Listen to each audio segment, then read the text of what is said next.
नमस्कार। प्राइम न्यूजमा स्वागत छ। म दृष्टिवाणी धिताल। म दिपेश किमिरे। सुरु गरौँ आजका हेडलाइन्सबाट।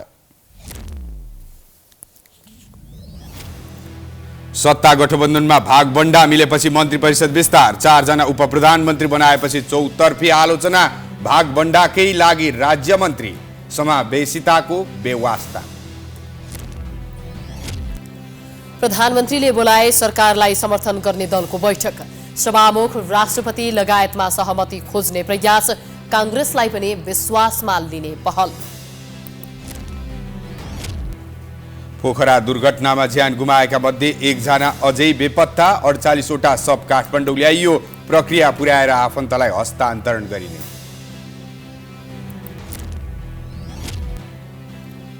अमेरिकाको क्यालिफोर्निया राज्यमा केही दिनदेखि जारी आँधी र हिमपात अझै रोकिएन। 19 जनाको मृत्यु, लाखौं नागरिक प्रभावित। र इटहरीमा जारी प्रधानमन्त्री कप महिला राष्ट्रिय T20 क्रिकेट प्रतियोगितामा प्रदेश नम्बर 1 र सुदूरपश्चिम प्रदेश सेमी फाइनलमा प्रवेश।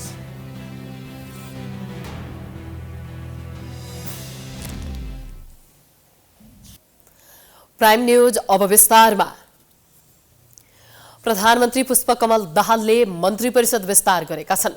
दाहालको सिफारिसमा राष्ट्रपति विद्यादेवी भण्डारीले मन्त्रीहरूको नियुक्तिपछि शपथ ग्रहण गराएका छिन्। 12 मन्त्री र 2 राज्य मन्त्रीले शपथ ग्रहण गरेका छन्। उपप्रधानमन्त्री र मन्त्रीहरूको शपथ राष्ट्रपति भण्डारीले गराएकी हुन् भने राज्य मन्त्रीहरूको शपथ प्रधानमन्त्री दाहालले गराएका हुन्। एमाले 8, माओवादी केन्द्रले प्रधानमन्त्री सहित 5 मन्त्री, रासोपा र राप्रपाले 3 मन्त्रालय र जनमतले एउटा मन्त्रालय लिएको छ। माओवादी, रासोपा र राप्रपाले 1 राज्य मन्त्री पाएका छन्। मन्त्री परिषद विस्तार भए पनि अझै पूर्णता भने पाउन सकेको छैन। गत पुस 10 मा प्रधानमन्त्री नियुक्त भएका दाहालले पुस 11 मा 3 उपप्रधानमन्त्री सहित 8 मन्त्री बनाए पनि सबैलाई मन्त्रालयको जिम्मेवारी तोकेका थिएनन्। 17 मन्त्रालय आफैले हेर्दै आएका थिए। मंगलबार प्रधानमन्त्री प्रचण्डले मन्त्री परिषद विस्तार गर्दा 2 मन्त्रालय भने खाली नै छ। युवा तथा खेलकुद र वन मन्त्रालय खाली छ। यी मन्त्रालय प्रधानमन्त्री दाहालले नै हेर्ने गरी राखिएको छ।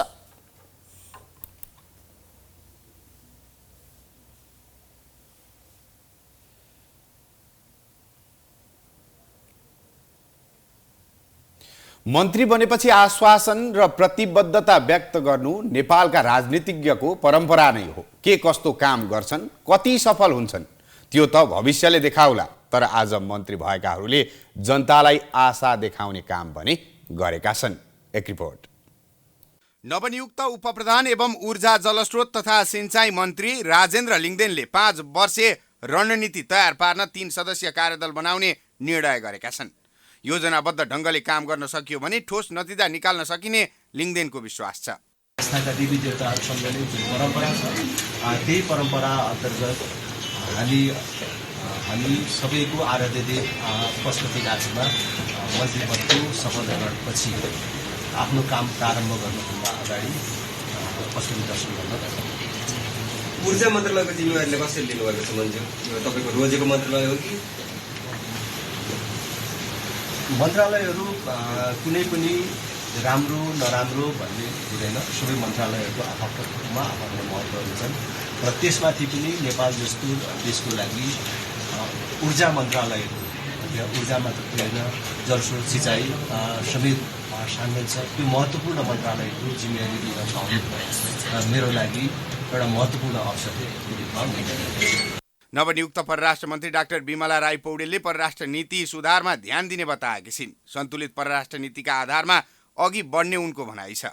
अहिले नै परराष्ट्र मन्त्रालयसँग जुन हाम्रो परराष्ट्र सम्बन्धी नीति छ, त्यही नीतिलाई नै हामी कार्यान्वयन गर्छौँ। त्यहाँ केही कमी कमजोरी छ भने सबैजनासँग सुझाव लिएर त्यसलाई हामीले परिमार्जन गर्छौँ नै। परिमार्जन गर्नुपर्ने छ भने, तर मान्छे पछि नीति परिवर्तन हुनु हुँदैन र यो मैले आएर चाहिँ तुरुन्तै सबै नीति परिवर्तन गर्दिनँ। नवनियुक्त संस्कृति पर्यटन तथा नागरिक उड्डयन मन्त्री सुदन किराँतीले नेपालको हवाई क्षेत्रलाई सुरक्षित बनाउनका लागि गम्भीर भएर छलफल गर्ने बताएका छन्। अब नाता गोता र परिवारबाट कोही सोच फोर्समा आउँछ भने त्यो काम हुँदैन भनेर अहिले नै म जानकारी गराउँछु, घोषणा गर्छु। नाताबाट परिवारबाट आउँछन् भन्छन् होइन।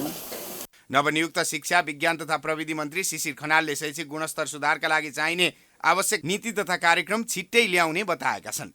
विद्यालयमा शिक्षकको दरबन्दी समायोजन सहित समयमा नै आवश्यक पाठ्यपुस्तक व्यवस्था गर्ने उनको आश्वासन छ। समग्र रूपमा म लामो समयदेखि शिक्षा विशेष गरी सार्वजनिक शिक्षा बलियो हुनुपर्छ भन्ने अभियानमा आफै लागेको भएर पहिलो प्राथमिकता भनेको हाम्रो सिकाइ उपलब्धिलाई कसरी बढाउने भन्ने चिन्तनमा अबको शिक्षा मन्त्रालयलाई म नेतृत्व गर्छु भन्ने छ। नवनियुक्त सञ्चार तथा सूचना प्रविधि मन्त्री रेखा शर्माले सञ्चार तथा प्रविधिको सेवालाई देशव्यापी बनाउन ध्यान केन्द्रित गर्ने बताएकी छिन्। सूचना सञ्चार र प्रविधिमा सहज पहुँच एउटा जनताको पुर्याउने कुरा र अर्को कुरा चाहिँ यो सबै हाम्रो उत्पादनदेखि ल्याएर सबै साधारण सङ्घ संस्थानहरूमा सूचना र प्रविधिको कुरालाई सहजतापूर्वक कसरी उपलब्ध गराउन सकिन्छ र सूचनालाई कसरी अब सेवाग्राहीको पहुँच पुर्याउन सकिन्छ भन्ने कुरालाई विशेष ध्यान दिनुपर्छ भन्ने लागेको छ। नवनियुक्त शहरी विकास मन्त्री विक्रम पाण्डेले तुइनबाट गर्दा सर्वसाधारणहरूको ज्यान जाने गरेको भन्दै खोलाको आधा घण्टाको अन्तरालमा झोलुङ्गे पुल निर्माण गर्ने बताए। मन्त्रालयले जे गर्नुपर्ने हो त्यो कुरालाई चाहिँ गरेर चाहिँ देखाउने मेरो प्राथमिकता हो। यो भनेर तपाईँहरूलाई नम्बरमा मैले भन्न सक्ने कामहरू यो मन्त्रालय अन्तर्गत नभएको हुनाले धेरै खालका कामहरू छन् र मलाई धेरै कुराहरू के थाहा छ भने यो मन्त्रालयमा काम किन हुन नसकेको भन्ने कुरो मलाई थाहा छ र अब त्यो समस्या अब आउन नदिने मैले सोच लिएर यो मन्त्रालयमा मलाई पठाइएको छ। म त्यो पुरा गरेर देखाउँछु। नियुक्त भएका सबैजसो मन्त्रीहरूले विभिन्न आश्वासन र प्रतिबद्धता व्यक्त गरेका छन्। चुनावमा जाँदा गरेका बाचा र अहिले मन्त्री भएपछि देखिएका आशामा तुषारापात नहोस्, किनकि विगतमा सांसद बनेर होस् वा मन्त्री बनेर जनताको चाहना अनुसार काम गर्न नसकेका उदाहरण धेरै छन्। त्यसतर्फ नवनियुक्त मन्त्रीहरूको ध्यान जान जरुरी छ। मन्त्रालयमा चित्त नबुझाएको जसपा सरकारमा सहभागी भएन भने प्रधानमन्त्रीसँगै शपथ लिएका जनमत पार्टीका मन्त्री अब्दुल खानले पदभार नै ग्रहण गरेनन्। यसरी हेर्दा दुई मन्त्रालय आफैसँग राखेका प्रधानमन्त्रीले मधेसी दललाई भने सरकारमा सहभागी गराउन सकेनन्। एक रिपोर्ट। जनता समाजवादी पार्टी भागबण्डामा चित्त नबुझेर सरकारमा सहभागी नै भएन। लोसपा पनि सरकारमा जान तयार थियो, तर सत्ता गठबन्धनले लोसपाका लागि कुनै मन्त्रालय छुट्याएन। नागरिक उन्मुक्ति पार्टीले भने सरकारमा जानका लागि पार्टीका संस्थापक रेशम चौधरीको रिहाईलाई बटम लाइन बनाएको छ। जनमत पार्टी सुरुमै सरकारमा सहभागी भएको थियो। प्रधानमन्त्री पुष्पकमल दाहाल प्रचण्डसँगै मन्त्रीको शपथ लिनेमा जनमतका अब्दुल खान पनि थिए, तर मन्त्रीको शपथ लिए पनि कुनै जिम्मेवारी नपाउने 4 जना मन्त्रीमध्ये एक थिए खान पनि। लामो समय बिना विभागीय मन्त्री बनेका खानलाई उद्योग वाणिज्य तथा आपूर्ति मन्त्रालयमा लैजाने पार्टीको योजना थियो। सोही अनुरूप पार्टीले सत्तारूढ गठबन्धनमा मन्त्रालयको माग पनि गरेको थियो, तर आफ्नो भागमा खानेपानी मन्त्रालय परेपछि रुष्ट बनेका मन्त्री खानले पदभार ग्रहण नै गरेनन्। जनमत पार्टीकी सचेतक अनिता शाहका अनुसार पार्टीसँग कुनै सल्लाह नै नगरी पार्टीको माग विपरीत मन्त्रालय दिएकाले मन्त्री शाहले पदभार ग्रहण नगरेका हुन्। उनी मन्त्रीबाट फिर्ता पनि हुन सक्छन्। अब हामीले सरकारमा अहिले पदभार नलिएको कारण एउटै छ कि हामीले जुन मन्त्रालयमा अब सम्बन्धित निकायसँग जो कुरा भएको थियो, जुन हाम्रो वार्तालाप भएको थियो, त्यो मन्त्रालय नपाएसम्म अहिले हामीसँग पदभार लिएनौँ। त्यही हो। अहिले उद्योग वाणिज्य तथा आपूर्ति मन्त्रालय चाहियो। हजुर, अहिलेसम्म त त्यही कुरा भएको थियो। त्यो कुरा नभएर आफ्नो पार्टीमा बैठक बस्दा जानी नजानी त्यो भएन भने सन्तोषजनक भेटेन भने हामी जान पनि नजानी, सरकारमा जानै पर्छ भन्ने कुनै बाध्यता छैन। त्यहाँ गएर पनि शब्द लिएर पनि नजाने। जसपाका लागि छुट्याइएका दुई मन्त्रालय आफैसँग राखेका प्रधानमन्त्री प्रचण्डले 23 जना मन्त्रीको टिम तयार पारेका छन्। मधेसवादी पार्टीलाई सरकारमा सहभागी गराउने प्रयास भए पनि उनी त्यसमा भने सफल हुन सकेनन्। तर असन्तुष्टिका बावजुद जनमत पार्टी सरकारमै रहने र कुरा मिलेको अवस्थामा जसपा पनि सरकारमा सहभागी हुने सम्भावना भने अझै कायमै छ।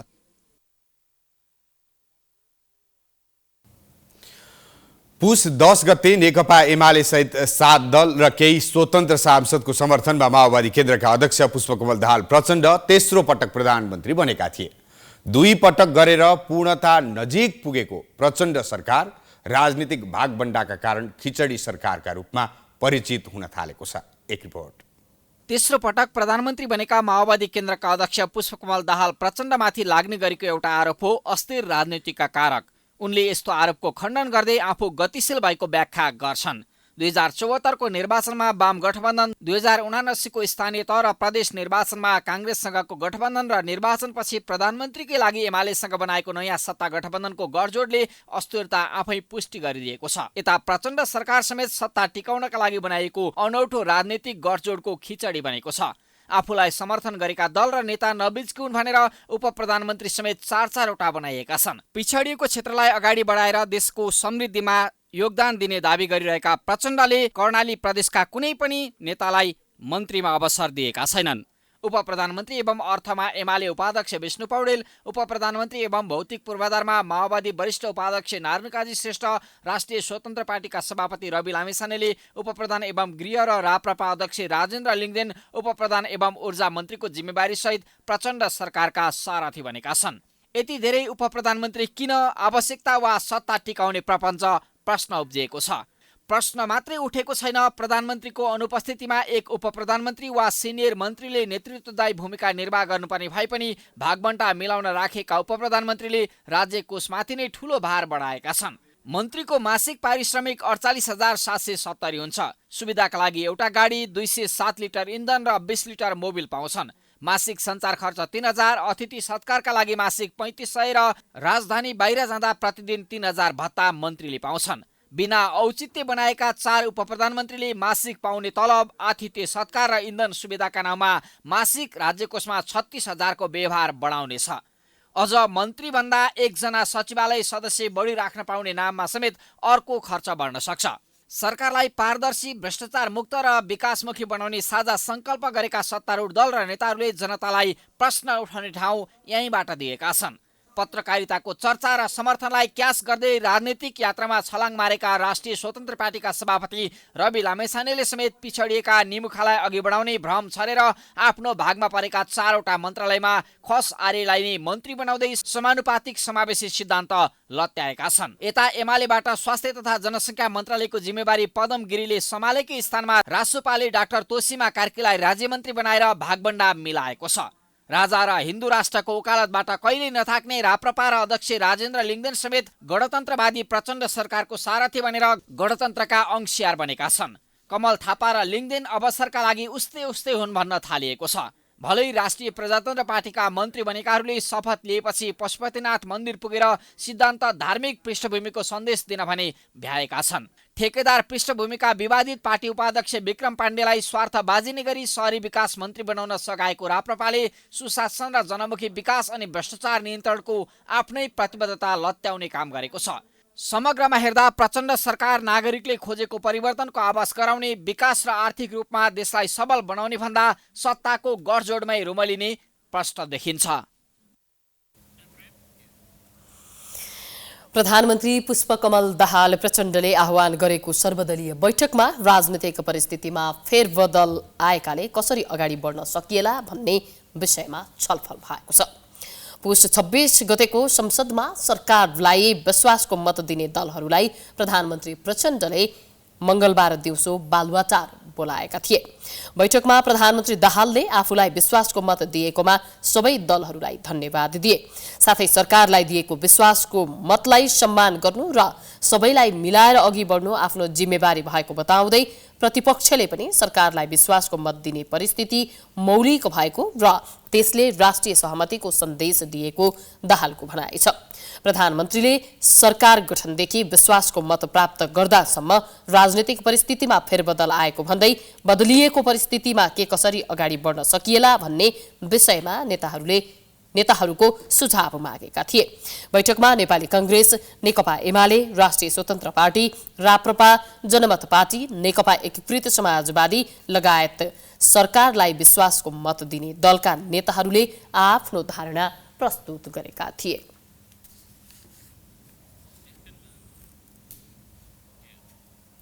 नायक पौल शाहमाथि लागेको जबरजस्ती करणी मुद्दाको फैसलामा तनहुँ जिल्ला अदालतले सफाई दिएको छ। न्यायाधीश कोमल प्रसाद आचार्यको एकल इजलासले बहसपछि सफाईको फैसला सुनाएको हो। तनहुँ जिल्ला अदालतले शाहलाई सफाई दिए पनि उनी जेल मुक्त भने हुने छैनन्। नवलपुर जिल्ला अदालतले 2.5 वर्ष कैद सजाय गरेका कारण उक्त सजाय काटेपछि मात्र उनी जेल मुक्त हुनेछन्। शाह करिब 1 वर्ष यता थुनामा छन्।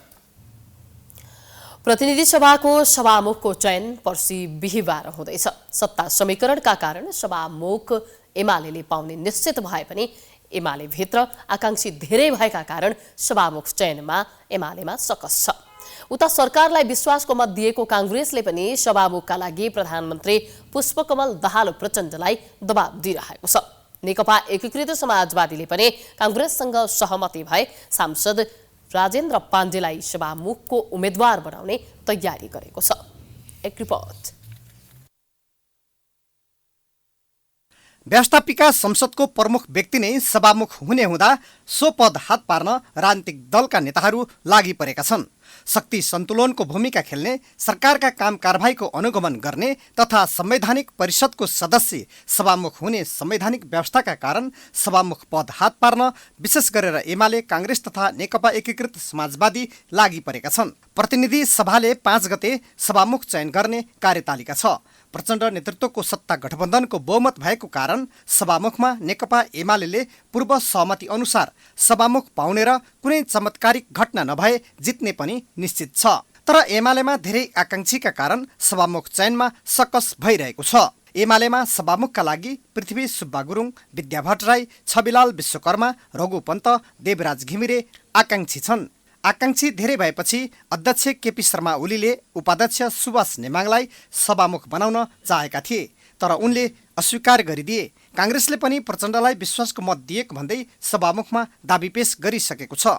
कांग्रेसका आकांक्षीमा अर्जुन नरसिंह केसी, सञ्जय कुमार गौतम तथा डाक्टर प्रकाश शरण महत सभामुखको आकांक्षी रहेको चर्चा छ। नेकपा एकीकृत समाजवादीले पनि कांग्रेस तथा माओवादी बीच आन्तरिक सहमति भए सांसद राजेन्द्र पाण्डेलाई सभामुखको उम्मेद्वार बनाउन चाहेको बताइन्छ। अनेक विकल्पमा खेलेर भए पनि पाण्डेलाई सभामुख बनाउने रणनीति बनेको पनि चर्चा छ। प्रतिपक्ष भए पनि सत्ताको भागबण्डा खोजेको भन्दै एमाले कांग्रेसले सभामुखमा दाबी गर्नु अनुचित भएको बताएको छ। नेपाली कांग्रेसको तर्फबाट विश्वासको मत नपाएको भए पनि सरकारले विश्वासको मत प्राप्त गर्थ्यो।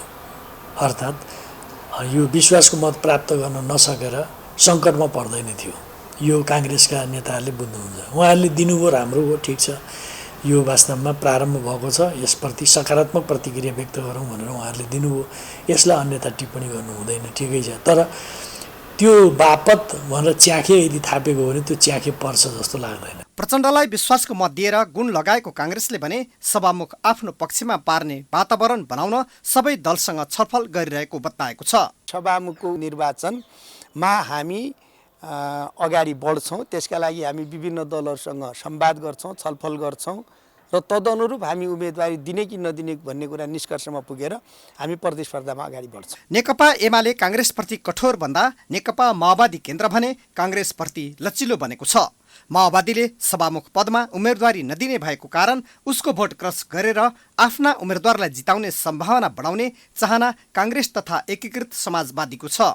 माओवादीले पनि राष्ट्रिय सहमति गरेर अगाडि बढ्ने अवस्था आएकोले सबै दलसँग सहमति गरेर अगाडि बढ्दा राम्रो हुने बताउने गरेको छ। स्वाभाविकै कुरा भयो, किन त भन्दाखेरि अब पहिले सुरुमा सरकार गठन गर्ने बेलामा चाहिँ त नेपाली कांग्रेस सहभागी थिएन। उहाँले जो समर्थन गर्नुभयो 7 दलले आह्वान गरे अनुसार चाहिँ त्यो समर्थनलाई हामीले स्वागतै गर्नुपर्छ। अब यो सहमति र सहकार्यको यात्रालाई चाहिँ आगामी दिनमा कसरी अगाडि बढाउने भन्ने विषयमा दलहरूकै बीचमा आपसी सहमति समझदारीकै आधारमा अगाडि बढ्नुपर्छ। प्रधानमन्त्री दाहालले विश्वासको मत लिने अघिल्लो दिन कांग्रेस सभापति देउवाबीच पहिलो पटक वार्ता भएको थियो। देउवालाई भेट्न देउवा निवास धुम्बाराही पुगेका प्रचण्डबीच कांग्रेसलाई राष्ट्रपति वा सभामुख बनाउन सहयोग गर्ने शर्तमा कांग्रेसले विश्वासको मत दिएको भन्ने चर्चा पनि चलेको थियो। ठूलो दल भए पनि प्रमुख प्रतिपक्षको हैसियतमा पुगेको कांग्रेसले समेत प्रचण्डलाई विश्वासको मत दिएको विषयलाई लिएर अनेकौं आशंका जन्मिएको अवस्थामा सभामुख चयन प्रक्रियालाई महत्त्वका साथ हेरिएको छ। Political bureau, prime HD, Kathmandu. आइतबार पोखरामा यति एयरलाइन्सको जहाज दुर्घटनामा परि मृत्यु भएका 48 जनाको शव काठमाडौँ ल्याइएको छ। चिन्न नसकिने अवस्थाका काठमाडौँ सहित आसपासका विदेशी नागरिक एवं चालक दलका सदस्यको शव मंगलबार काठमाडौँ ल्याइएको हो। सेनाको हेलिकप्टर मार्फत शवलाई महाराजगञ्ज स्थित प्रहरी तालिम केन्द्रबाट शिक्षण अस्पताल लगिने भनिए पनि हेलिकप्टर अवतरण गर्न नसक्दा विमानस्थलबाट अस्पताल लगिएको हो। शिक्षण अस्पतालमा थप परीक्षण गरेर आफन्तलाई बुझाउने र विदेशी यात्रुको प्रक्रिया पुर्याएर पठाउने नागरिक उड्डयन प्राधिकरणले जनाएको छ। दुर्घटनामा प्राप्त 71 शवमध्ये धेरैको शनाखत हुन बाँकी छ। एकजना बेपत्ताको खोजी कार्य जारी छ।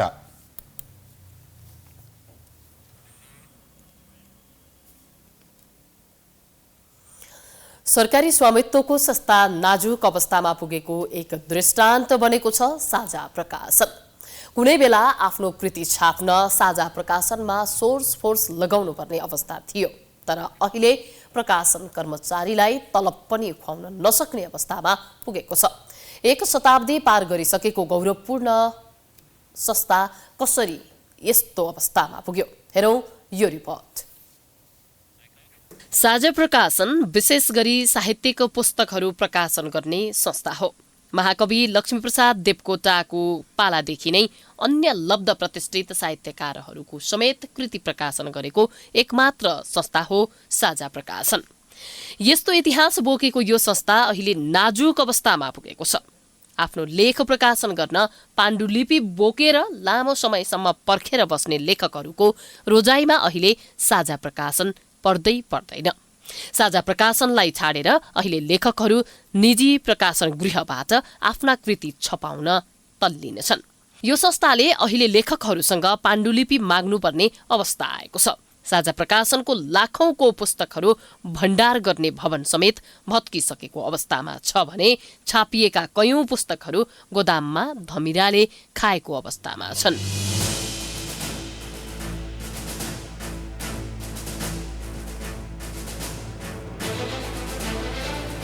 चौध महिनाको पुरानो बक्यौदा तलब कर्मचारीले पाएका छैनन्। विभिन्न साहित्यिक लेख एवं सरकारी विद्यालयमा पढाइ हुने पुस्तक समेत छाप्दै आएको यस संस्थाले 3 वर्षदेखि भने पुस्तक छाप्न पनि सकेको छैन। साझा प्रकाशनले जनक शिक्षा सामग्री केन्द्र लिमिटेडसँग समन्वय गरेर पुस्तक प्रकाशन र वितरण गर्दै आएको थियो, तर अहिले भने जनक शिक्षा सामग्रीलाई केही रकम बुझाउनु पर्ने भएकाले समन्वय पनि हुन सकेको छैन।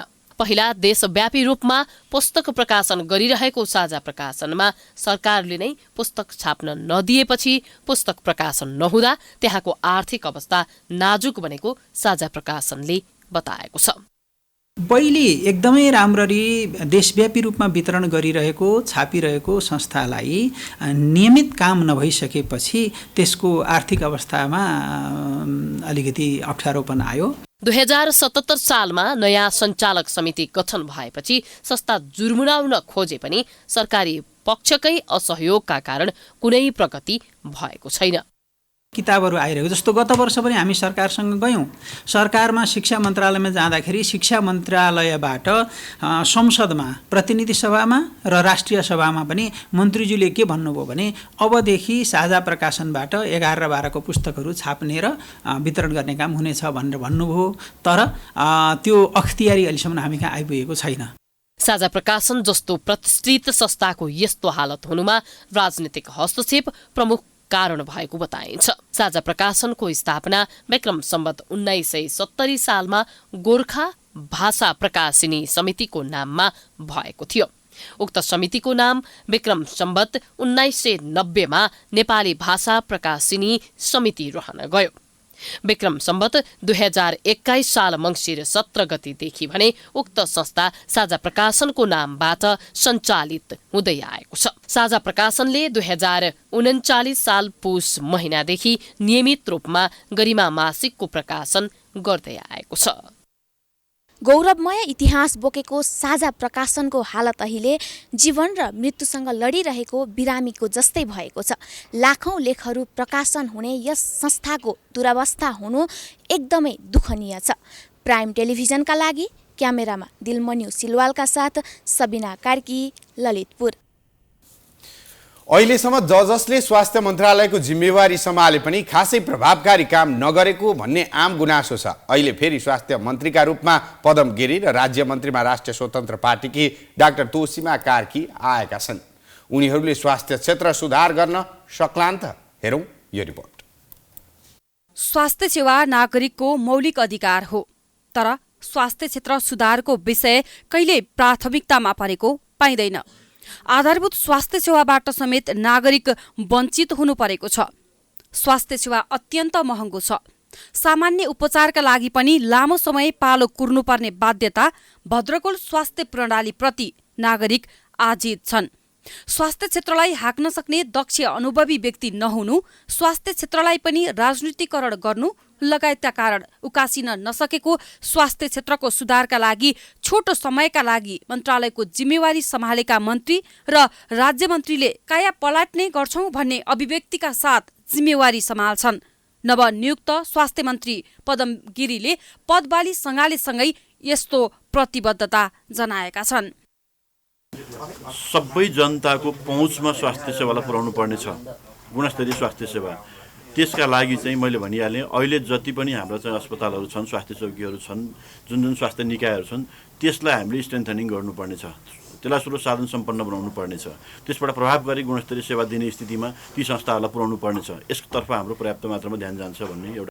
त्यस्तै राज्य मन्त्रीमा राष्ट्रिय स्वतन्त्र पार्टीबाट डाक्टर तोसीमा कार्कीले जिम्मेवारी सम्हालेकी छिन्। उनी चिकित्सक भएकै कारण स्वास्थ्य क्षेत्रमा भएको विकृति विसङ्गति अन्त्य गर्ने उनले प्रतिबद्धता व्यक्त गरेकी छिन्। स्वास्थ्य सेवा दिने सिलसिलामा विभिन्न ठाउँमा कमिसनका खेलहरू छन् होइन। विभिन्न ठाउँमा उपकरण तपाईँले भन्नुभयो जस्तै जथाभावी आफ्ना आफ्ना कमसल गुणस्तरहीन उपकरणहरूका प्रयोग हुने, त्यस सम्बन्धी हामी छानबिनहरू गर्नेछौँ, अनुसन्धानहरू गर्नेछौँ र भन्ने नि निर्मम तरिकाले यसको नियमन गर्नको लागि हामी चाहिँ प्रतिबद्ध छौँ। प्रतिबद्धतालाई कार्यान्वयन गर्नु ठूलो विषय भएको स्वास्थ्य क्षेत्रका जानकारहरूको सुझाव छ। यो बारेमा अलिकति दक्षता राख्ने, बुझ्ने भइदियो भने उसलाई बुझाउनु पर्दैन होइन। उसलाई यो बारेमा मिनिमम कुरा बुझाउनु नपर्दा पनि सजिलो हुन्छ। अनि अर्को कुरा के हुन्छ भने प्रि अकुपाई माइन्ड लिएर गयो भने गाह्रो हुन्छ। देशैभरका सबै स्वास्थ्य संस्थामा न्यूनतम सेवा मापदण्ड लागू गर्ने नवनियुक्त मन्त्रीले पहिलो निर्णय गरेका छन्। केही गर्ने हुटहुटी बोकेका मन्त्री र राज्य मन्त्रीले कसरी परिणाममुखी नतिजा निकाल्छन् त्यसका लागि भने केही समय प्रतीक्षा नै गर्नुपर्ने हुन्छ। अन्ततः प्रधानमन्त्री पुष्पकमल दाहाल नेतृत्वको सरकार पूर्णता उन्मुख बनेको छ। 23 सदस्यीय मन्त्री परिषद गठन हुँदासम्म विभिन्न पृष्ठभूमिबाट राजनीतिमा आएकाहरू समेटिएका छन्। केही सीमित विषय विज्ञले अवसर पाउँदा ज्ञान नै नभएकादेखि गणतन्त्र विरोधीसम्म दाहालका सारथी बनेका छन्। एक रिपोर्ट। प्रधानमन्त्री पुष्पकमल दाहाल नेतृत्वको सरकारमा उपप्रधानमन्त्री सहित अर्थमन्त्रीको कमान्ड सम्हालेका एमाले उपाध्यक्ष विष्णु पौडेलले रूपन्देही क्षेत्र नम्बर 2बाट चुनाव जितेका थिए। अघिल्लो पटक पार्टी अध्यक्ष ओली सरकारमा पनि पौडेलले अर्थ मन्त्रालयको जिम्मेवारी पाएका थिए। पौडेलको योग्यतामाथि बारम्बार प्रश्न उठ्ने गरेको छ। उपप्रधान एवं भौतिक पूर्वाधार मन्त्री बनेका नेकपा माओवादी केन्द्रका वरिष्ठ उपाध्यक्ष नारायण काजी श्रेष्ठ राष्ट्रिय सभा सदस्य हुन्। बारम्बार मन्त्रीका रूपमा परीक्षण भएका श्रेष्ठको कार्यकुशलतामा समेत प्रश्न अनगिन्ती छन्। पत्रकारिताको चर्चा र समर्थनबाट हौसिएर एकाएक राजनीतिमा हुमेका उपप्रधान तथा गृहमन्त्री रवि लामेछाने आशा गरिएका नयाँ अनुहार हुन्। दलित, अल्पसंख्यक, पिछडिएका वर्ग, जाति ओझेलमा परेका समुदायसँगै आवाजविहीनको आवाज बनेर उदाएका उनै रवि नेतृत्वको रासोपाले सरकारमा पठाएका 4 जना मन्त्री नै खसारिएछन्। केही वर्ष अमेरिका बसेर उतैको नागरिकता र पासपोर्ट लिएका लामिछाने आफै अहिले नेपाली नागरिकता पुनः प्राप्तिको प्रक्रिया पूरा नगरेको विवादमा समेत मुछिएका पात्र हुन्। राजतन्त्र पुनर्स्थापना र हिन्दू राष्ट्रको एजेन्डा राख्दै राजनीतिमा उदाएको राप्रपाका अध्यक्ष राजेन्द्र लिङ्गदेनले समेत उपप्रधान तथा ऊर्जा मन्त्रीका रूपमा प्रचण्ड सरकारमा सहभागिता जनाएका छन्। राज संस्थाको स्थापना संघीयता खारेजीको मुद्दा उठाउँदै आएका लिङ्गदेन संघीय लोकतान्त्रिक गणतन्त्र पक्षधर प्रधानमन्त्री प्रचण्डकै सरकारका मन्त्री बनेपछि आलोचना सुरु भएको छ। अर्कोतर्फ विवादित पृष्ठभूमिका पार्टी उपाध्यक्ष विक्रम पाण्डेलाई स्वार्थबाजी नै मन्त्रालयको मन्त्री बनाएर भ्रष्टाचार विरोधी अभियानलाई नै धज्जी उडाउने काम भएको छ। नेकपा एमालेका महासचिव शङ्कर पोखरेललाई हराउँदै दाङ क्षेत्र नम्बर 2बाट चुनाव जितेकी रेखा शर्माले सञ्चार तथा सूचना प्रविधि मन्त्रीको अवसर पाएकी छिन्। यसअघि समेत सामान्य प्रशासन मन्त्रीको जिम्मेवारी निर्वाह गरिसकेकी शर्मा सरकारको प्रवक्ताको भूमिकामा रहनेछिन्। 12 क्षेत्र नम्बर 3बाट निर्वाचित ज्वालाकुमारी शाहले कृषि मन्त्रालयको जिम्मेवारी पाएकी छिन्। उनी माओवादी केन्द्रबाट एमालेमा लागेकी नेत्री हुन्। बैतडीबाट 2070 सालको संविधानसभा, 2074 र 2079 सालको प्रतिनिधि सभा निर्वाचन जितेका दामोदर भण्डारीले उद्योग वाणिज्य तथा आपूर्ति मन्त्रालयको कमान्ड सम्हाल्ने अवसर पाएका छन्। उनले 2073 सालमा अर्थ राज्यमन्त्रीको जिम्मेवारी पाएका थिए। धनकुटा क्षेत्र नम्बर 1 बाट चुनाव जितेका राजेन्द्र कुमार राईले पहिलो पटक मन्त्री बन्ने अवसर पाएका छन्। भूमि व्यवस्था तथा सहकारी मन्त्री बनेका राईले 2074 सालको निर्वाचनमा पनि सोही क्षेत्रबाट चुनाव जितेका थिए। 2035 सालदेखि विद्यार्थी राजनीति सुरु गरेका राई 2051 सालमा धनकुटाको जीविसा उपसभापति बनेका थिए। खानेपानी तथा सरसफाई मन्त्री बनेका अब्दुल खान सिके राउत नेतृत्वको जनमत पार्टीका उपाध्यक्ष हुन्। समानुपातिकतर्फ सांसद बनेका उनले पार्टीले मागेको मन्त्रालय नपाएको भन्दै पदभार ग्रहण नै गरेका छैनन्। परराष्ट्र मन्त्रीको जिम्मेवारी सम्हालेकी नेकपा एमालेकी राष्ट्रिय सभा सदस्य डाक्टर विमला पौडेल राई परराष्ट्र मन्त्री हुने तेस्रो महिला बनेकी छिन्। 2036 सालमै कम्युनिस्ट विद्यार्थी राजनीति सुरु गरेकी पौडेलले 2052 सालदेखि विभिन्न राष्ट्रिय अन्तर्राष्ट्रिय परियोजनामा काम गरेकी छिन्। राष्ट्रिय सभामा 2080 को फागुनमा कार्यकाल सकिने पौडेलसँग 2070 सालमा राष्ट्रिय योजना आयोग सदस्यका रूपमा काम गरेको अनुभव समेत छ। स्वास्थ्य मन्त्री बनेका पदम गिरी पर्वतबाट प्रत्यक्षतर्फ निर्वाचित नेकपा एमालेका सांसद हुन्। उनी 2074 मा पनि पर्वतबाटै सांसद चुनेका थिए। 2047 सालदेखि राजनीतिमा आबद्ध गिरी पोखरा स्थित पृथ्वीनारायण क्याम्पसका पूर्व सोभियत सभापति समेत हुन्। महिला बालबालिका तथा ज्येष्ठ नागरिक मन्त्रालय सम्हालेकी भगवती चौधरी सुनसरी 3 बाट प्रतिनिधि सभा निर्वाचन जितेकी सांसद हुन्। चौधरीले बारम्बार चुनाव जित्दै आएका काङ्ग्रेसका विजय कुमार गच्छेदारलाई पराजित गरेकी थिइन्। रक्षा मन्त्रीको जिम्मेवारी पाएका हरि उप्रेती सरलाई 3 बाट निर्वाचित एमाले सांसद हुन्। 2070 को निर्वाचनमा पनि यही क्षेत्रबाट निर्वाचित उप्रेती 2074 मा टिकट नपाएका नेता हुन्। 2037 सालमा 19 को राजनीति सुरु गरेका उनी 2044 देखि सक्रिय राजनीतिमा छन्। पर्यटन मन्त्री बनेका सुदन किराँती भोजपुरबाट निर्वाचित माओवादी केन्द्रका सांसद हुन्। उनले प्रदेश 1 का पूर्व मुख्यमन्त्री एमाले नेता शेरधन राईलाई पराजित गरेर संसद यात्रा तय गरेका थिए। तेस्रो पटक चुनाव जितेका किराँती माओवादी जनयुद्धमा सहभागी हुने क्रममा झण्डै 1 वर्ष जेल बसेका नेता हुन्। संघीय मामिला तथा सामान्य प्रशासन मन्त्री बनेका अमनलाल मोदी मोरङ 5 बाट निर्वाचित माओवादी केन्द्रका सांसद हुन्। 2074 मा सोही क्षेत्रबाट निर्वाचित मोदीले 2070 मा समानुपातिक सांसद बन्ने अवसर पाएका थिए। टिज फर नेपालका संस्थापक रहेका काठमाडौँ 6 बाट रासोपाबाट चुनाव जितेका शिशिर खनाल शिक्षा विज्ञान तथा प्रविधि मन्त्री बनेका छन्। लामो समय शिक्षा क्षेत्रमा समस्या समाधानको अभियानमा काम गरेका खनालले नेपालको शैक्षिक क्षेत्रको सुधारमा योगदान दिने आशा गरिएको छ।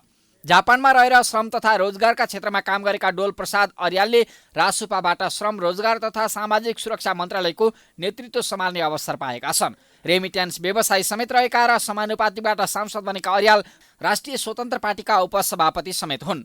नवलपरासी पश्चिम 2 बाट निर्वाचित राप्रपाका उपाध्यक्ष ध्रुवबहादुर प्रधान कानुन मन्त्री बनेका छन्। 2053 सालमा नेपाल प्रहरीको महानिरीक्षक बनेर 2056 मा अवकाश पाएका प्रधानको काँधमा कानुन बनाउने जिम्मेवारी आइलागेको छ।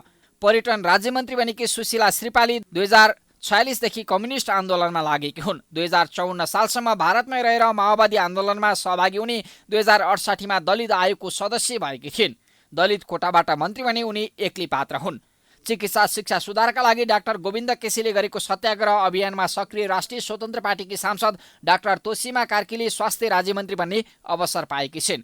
ललितपुर 3 बाट पूर्व ऊर्जा मन्त्री पम्फा भूषाललाई पराजित गरेकी 33 वर्षीय कार्कीसँग मेडिकल काउन्सिलको सदस्य र पाटन स्वास्थ्य विज्ञान प्रतिष्ठानमा काम गरेको अनुभव छ।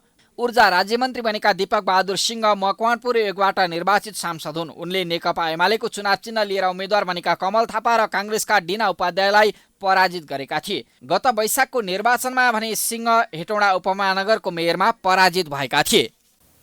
नेकपा माओवादी केन्द्रका अध्यक्ष पुष्पकमल दाहाल प्रचण्डको नेतृत्वमा सरकार बनेपछि प्राथमिकताका साथ उठाएको विषय हो लाइन रहित सरकारी सेवा।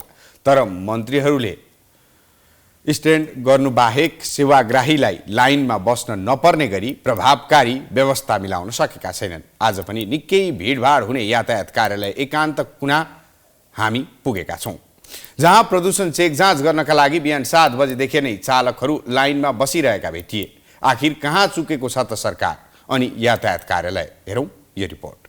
पुष्पकमल दाहाल प्रचण्डले देशको नेतृत्व सम्हालिसके पछाडि बसेको पहिलो मन्त्री परिषद बैठकले जनमुखी काम गर्ने, जनताहरू जसरी लाइनमा बस्नुपर्ने बाध्यता छ त्यसलाई हटाउने भनेर लोकप्रिय निर्णय गर्यो। पुस 11 गते उक्त निर्णय गरे पश्चात नै विभिन्न सरकारी निकायहरूमा भएको भिडभाड हट्ने छाँटकाँट देखिएन र अहिलेसम्म पनि विभिन्न सरकारी निकायहरूको अवस्था यस्तै नै छ। राहदानी विभागको कुरा गरौँ अथवा जिल्ला प्रशासन कार्यालय होस् वा यातायात कार्यालय नै किन नहोस्, यहाँ घन्टौँसम्म जाम बस्नुपर्ने अथवा लाइन बस्नुपर्ने बाध्यता आम सर्वसाधारणलाई सेवाग्राहीलाई छ। तर सरकारले एउटा निर्णय गर्छ, त्यसको कार्यान्वयनको पाटोमा ध्यान नदिँदा यहाँ आएका सेवाग्राही घन्टौँसम्म लाइन बस्नुपर्ने बाध्यता छ।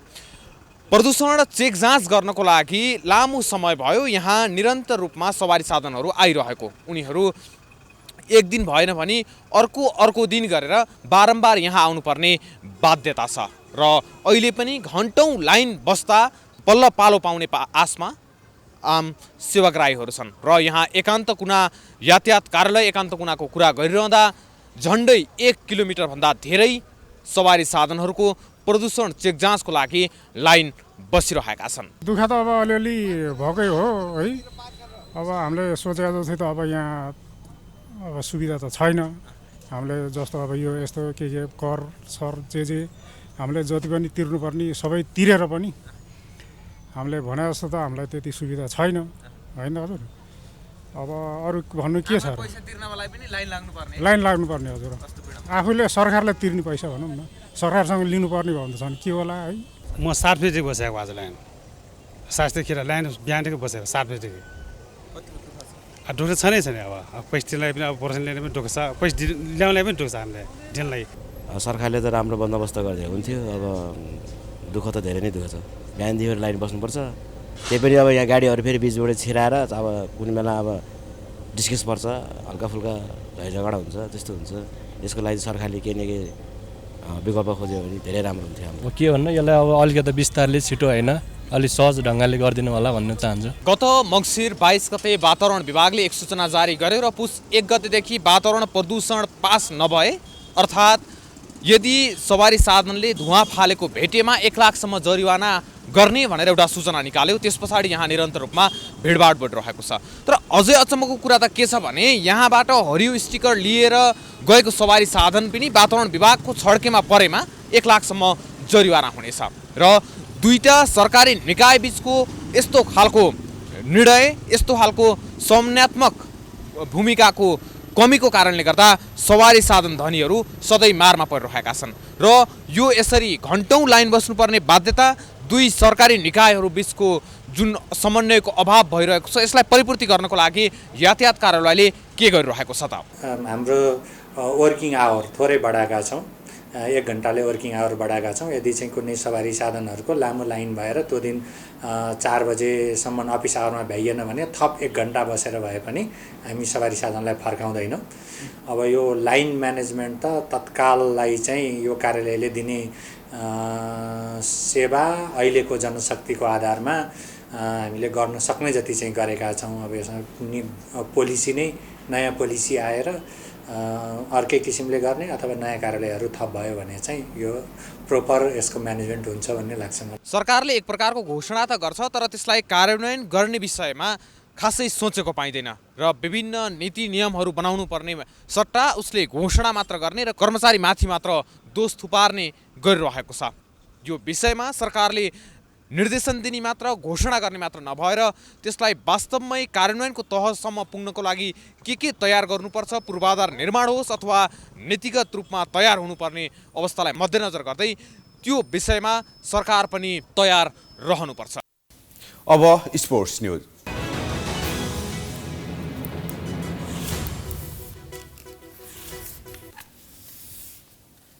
प्रदेश नम्बर 1 ले इटहरीमा जारी प्रधानमन्त्री कप महिला राष्ट्रिय T20 क्रिकेट प्रतियोगितामा लगातार तेस्रो जित निकालेको छ। जनता क्रिकेट पार्क क्रिकेट मैदानमा मङ्गलबार भएको खेलमा कर्णाली प्रदेशलाई 10 विकेटले जित निकाल्दै प्रदेश 1 ले लगातार तेस्रो जित निकालेको हो। यो जितसँगै प्रदेश 1 ले सेमिफाइनलमा स्थान बनाएको छ। कर्णालीको यो लगातार तेस्रो हार हो। मैदान ओसिलो भएका कारण ढिला सुरु खेल 11 ओभरमा झारिएको थियो, जसमा कर्णालीले प्रदेश 1 लाई 40 रनको लक्ष्य दिएको थियो। कर्णालीले दिएको लक्ष्य प्रदेश 1 ले 4 ओभर 5 बलमा बिना विकेटको क्षतिमा 40 रन जोड्दै पूरा गर्यो। त्यसैगरी सुदूरपश्चिम प्रदेशले लगातार तेस्रो जित निकाल्दै समूह विजेताको रूपमा सेमिफाइनलमा स्थान बनाएको छ। जनता क्रिकेट पार्क क्रिकेट मैदानमा मङ्गलबार भएको खेलमा साबिक विजेता एपीएफ क्लबलाई 4 विकेटले हराउँदै सुदूरले समूह विजेता बन्दै अन्तिम 4 को यात्रा तय गरेको हो। एपीएफले दिएको 92 रनको लक्ष्य सुदूरपश्चिमले 19 ओभर 2 बलमा 6 विकेट गुमाएर 92 रन जोड्दै पूरा गर्यो।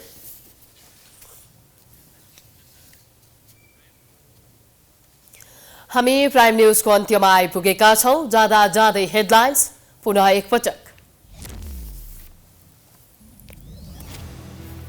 सत्ता गठबन्धनमा भागवण्डा मिलेपछि मन्त्री परिषद विस्तार। 4 जना उपप्रधानमन्त्री बनाएपछि चौतर्फी आलोचना। भागवण्डाकै लागि राज्य मन्त्री समावेशिताको बेवास्ता। प्रधानमन्त्रीले बोलाए सरकारलाई समर्थन गर्ने दलको बैठक। सभामुख राष्ट्रपति लगायतमा सहमति खोज्ने प्रयास। कांग्रेसलाई पनि विश्वासमा लिने पहल।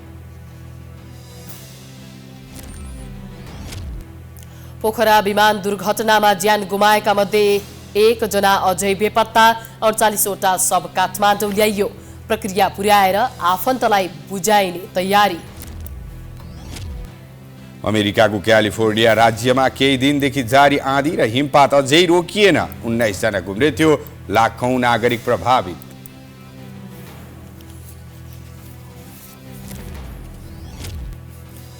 र इटलीमा जारी प्रधानमन्त्री कप महिला राष्ट्रिय टी20 क्रिकेट प्रतियोगितामा प्रदेश नम्बर 1 र सुदूरपश्चिम प्रदेश सेमिफाइनलमा प्रवेश।